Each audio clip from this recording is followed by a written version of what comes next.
You begin to wonder now, or maybe later, what it might feel like to not need to understand fully in order to change completely.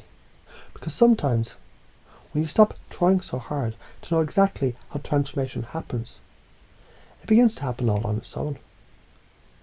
You might notice change comes, not from words themselves, but from what those words awaken within you, a rhythm, a memory, a breath that reminds you. You're not broken, you're becoming.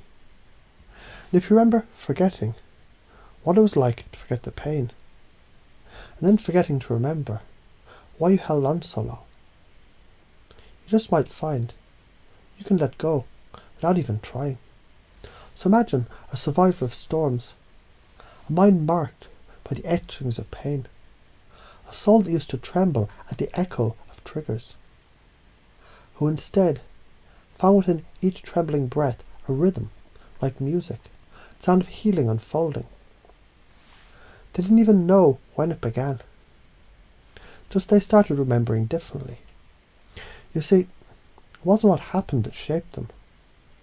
What they chose to believe about what happened, and how they began to say, I'm the alchemist of my own experience. I transmute terror into tenacity. I reframe fear into fuel.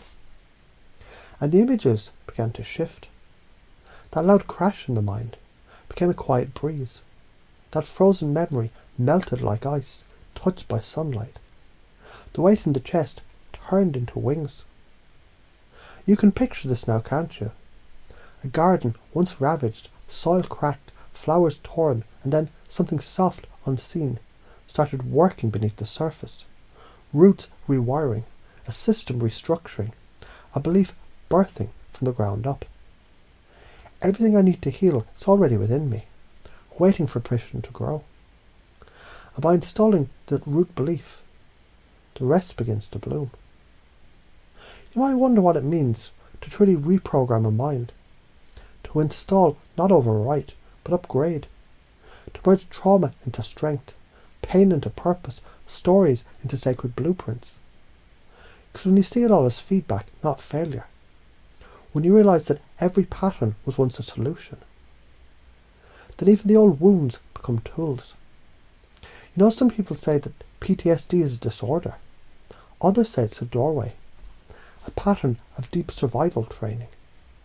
Because every behaviour, every thought loop, every reactive flashback was once a perfectly adapted response to an unbearable danger. So what if now you began to honour those patterns, even while transforming them, to say thank you, and now I choose something new? That's what people do, isn't it? They access resource states without even knowing they're doing it. A grounding breath, a calming image, the smell of something safe, a memory of a time when they felt okay. Those are the maps that lead to new places. When you change the map, the path changes too. Embedded in the unconscious are anchors of light, triggers not of fear but of calm. Touchstones that say you're safe now, you're growing now, you're rewriting reality now. Because, as we know, beliefs shape reality. And if you believe you're healing, you are. If you believe your mind is rewiring itself as you listen, it is. If you believe the pain no longer defines you, it doesn't. You may even begin to notice now or later that your entire operating system is already shifting just by listening, just by feeling the possibilities of something new. And have you ever realised how strange it is that courage and trauma live in the same space? The trembling and the triumph share the same heartbeat. And yet, when you begin to feel that breath deepen, when your body softens as your thoughts reframe, you've already begun to change, because resilience isn't built, it's revealed. Like light breaking through fog, like laughter cracking the silence, like a voice, your voice, saying, I'm still here and I'm ready. And here's a funny thing. Somewhere deep down, your unconscious mind already knows the way.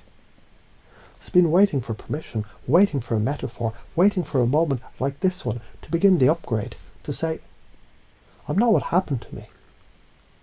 I'm what I do with what happened. I choose new meaning. I install new strength. And if that feels true, even just a little, you can begin to imagine what happens when those beliefs begin to stick, to sink, to spark new behaviours. Because you don't need to fix yourself. You only need to remember that you were built to adapt. You were wired to grow. Your body holds the blueprint for healing. Your mind has the tools. Your soul has never stopped searching. When you find yourself acting differently without even trying, when you speak with certainty, when your eyes shine with calm confidence, when people start saying, "You feel different, what changed?" you'll just smile because you'll know. Somewhere inside, it's already happened, and now it's just unfolding beautifully, naturally, powerfully. Like a system remaining itself. So let it unfold, let it click, let it install. All the beliefs, all the strength, all the patterns of power, becoming your new normal. Because now you know deeply, completely. I'm the author of my beliefs. I'm the builder of my future. I'm safe, I'm strong, I'm whole. And the system is online.